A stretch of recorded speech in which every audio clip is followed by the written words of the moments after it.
السلام عليكم. اليوم غنشوفوا الكاتيجوري الجوجة ولا الفوج الجوج. هادو فيهم الوزن تقريبا من 50 ل 60.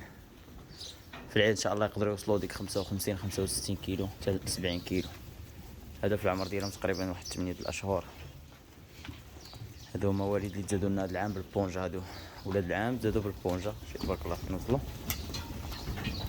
يعني هادو من الفوائد ديال البونجا ان ولد العام يوصل لك لهذا المستوى تبارك الله ما شاء الله. اللهم صل وسلم وزد وبارك.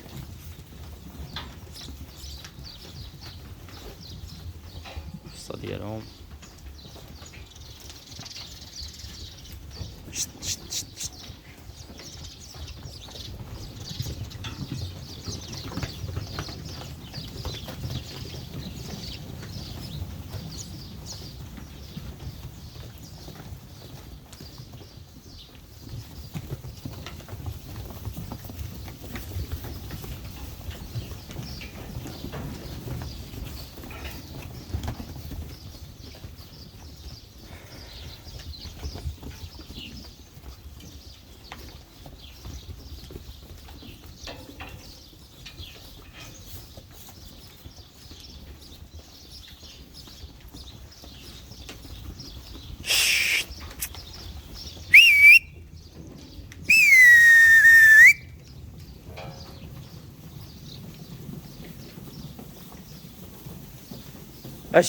اش